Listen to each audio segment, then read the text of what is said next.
এখন আমি ঢেলে দেব। নমস্কার বন্ধুরা, আজকে আমি আবার একটা রেসিপি নিয়ে তোমাদের সম্মুখে চলে এলাম। রেসিপিটা হচ্ছে ব্ল্যাক পেপার চিকেন।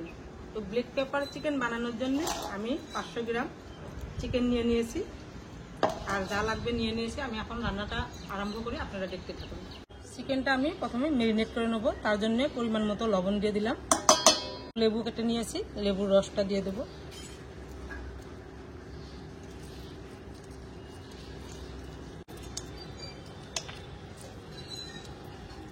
চিকেনটাকে ভালো করে ম্যারিনেট করে 10 মিনিটের জন্য রেখে দেবো। 500 গ্রাম চিকেন নিয়েছি, তার জন্য আমি মিডিয়াম সাইজের 3টা পেঁয়াজ খোসা সারিয়ে নিয়েছি। ওটা এখন মিহি করে কেটে নেব।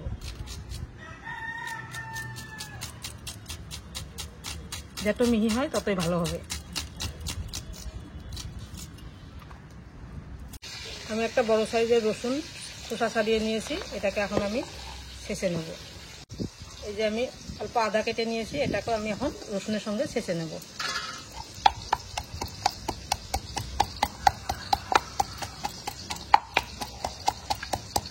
উনুনটা জ্বলে গেছে, আমি এখন কড়াইটা বসিয়ে দেবো। কড়াইতে আমি এখন সাদা তেল দিয়ে দেবো। ইচ্ছা করলে আপনারা সরিষার তেল দিয়েও বানাতে পারেন, কিন্তু আমি সাদা তেল দিয়ে বানাবো। এবার আমি তেলের মধ্যে দিয়ে দেবো প্রায় 1.5 চামচ মতন ঘি। ফোড়নে দিয়ে দেবো 2টো তেজপাতা আর 2টো শুকনো লঙ্কা। আমি পেঁয়াজটা হাত দিয়ে এরকম করে মুড়িয়ে দেবো। এভাবে দিলে কি হয়, পেঁয়াজটা খুব তাড়াতাড়ি ভাজা হয়। দেখুন কি সুন্দর ফুলে ফুলে যাচ্ছে।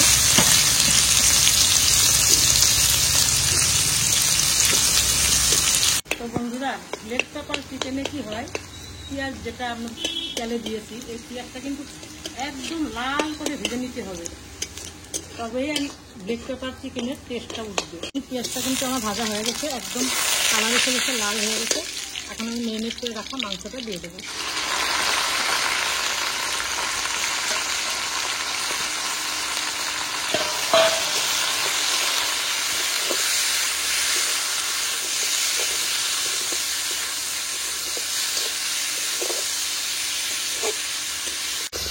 এই যে দেখুন, চিকেনটার গায়ে কি সুন্দর লাল কালার হয়ে গেছে, দেখতে কি সুন্দর দেখাচ্ছে। দেখুন,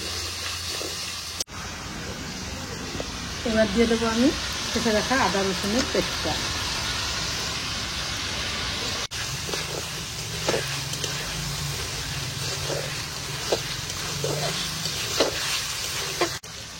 এখন আমি দিয়ে দেবো জিরের গুঁড়ো।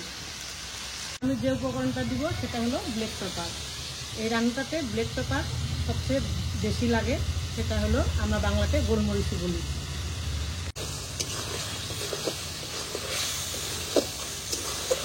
আমি দিয়ে দেবো গোটা কাঁচা লঙ্কা, দিয়ে দেবো গুঁড়ো করে রাখা গরম মশলা।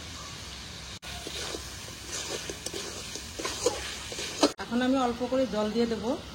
জলটা দেওয়ার কারণ এটাই যে মাংস যাতে ভালো করে সিদ্ধ হয় আর মশলাটাও যাতে ভালো করে কষানো যায়, তাই আমি অল্প করে জল দিয়ে দিলাম। দেখুন বন্ধুরা, মাংসটার কালার কি কালার হয়েছে, একদম ব্ল্যাক পেপার যাকে বলা হয় ব্ল্যাক চিকেন, একদম ব্ল্যাকই হয়েছে। পেপার চিকেন রেডি হয়ে গেছে আমার। এখন আমি দিয়ে দিলাম মেথি পাতা।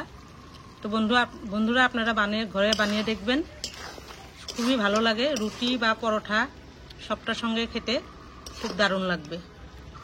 রেডি হয়ে গেছে এই যে আমার পেপার চিকেন।